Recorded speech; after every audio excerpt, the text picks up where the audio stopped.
La parabole des ouvriers embauchés à la vigne, Matthieu 20, 1, 16, comporte la leçon de la bonté de Dieu qui transcende toute mesure. Celui qui veut calculer, faire des comptes, n'a rien compris. Il veut la mesurer à l'aune de sa petite mesure humaine. Il ne se réfère pas à l'amour, mais au travail effectué. Tant qu'il raisonne ainsi, il s'indigne. Et il ne peut que s'indigner de ce qu'un ouvrier qui a travaillé plus qu'un autre ne soit pas davantage payé. À ses yeux, la conduite du maître est une injustice.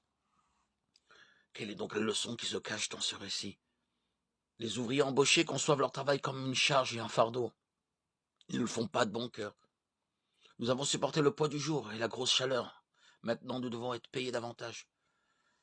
Ne sommes-nous pas, nous les chrétiens d'aujourd'hui, ces ouvriers-là?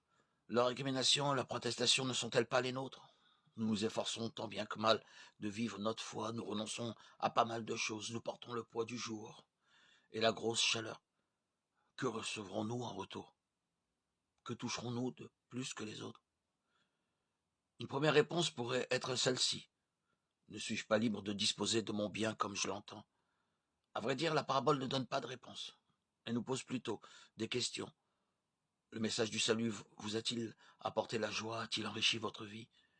Pour vous, Dieu est-il dans son Fils, ce Père, dans la maison duquel vous trouvez refuge et raison d'être, où vous goûtez un bonheur tout simple? Alors, n'êtes-vous pas heureux de vivre près de lui, d'être aimé par lui? Peut-être en sommes-nous bien loin, trop encombrés par notre enfance et notre éducation, trop craintifs de vivre cette certitude. Tout ce qui est à moi est à toi, de vivre comme Jésus. Tant de chrétiens ressentent leur foi comme un corset. Ils croient qu'elle atrophie leur vitalité. Tout autour d'eux, ils ne voient qu'interdits et commandements. Reconnaissons qu'il n'est pas tellement facile de s'échapper de ce ghetto. Beaucoup veulent le forcer sans trouver pour autant la liberté qu'ils recherchent. Ils construisent de nouveaux murs autour d'eux, des murs contre Dieu, contre leur Église. Ce que Jésus veut, finalement, c'est que nous trouvions le bonheur, un bonheur qu'il évoque de bien des manières. Vivre auprès du Père, travailler à sa vigne. Il a vu ce bonheur lorsqu'il nous dit que Dieu est avec nous et nous offre les trésors de sa tendresse, de son affection, qu'il veut se donner lui-même à nous, comblant ainsi toutes les aspirations du cœur de l'homme, qui ne tient pas de comptabilité, mais se réjouit chaque fois qu'il voit venir à lui quiconque est prêt à recevoir en partage la vie éternelle. Voilà où l'homme peut trouver le bonheur. Il le trouvera s'il a la foi en Jésus. Voilà qui peut soutenir le croyant, le disciple, à travers les vicissitudes de l'existence. Cela aussi sera son espérance à l'heure de la mort. Jésus déclare, ce Dieu, le Père des cieux, n'exige pas que nous ayons fait nos preuves et à proprement parler, il ne nous impose rien. Sa bonté est infinie, désintéressée. Il n'attend rien de l'homme. Il veut simplement lui faire don du bonheur et du salut.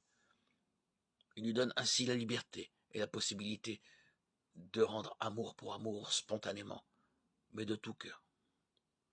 L'homme doit aimer Dieu libre de toute contrainte.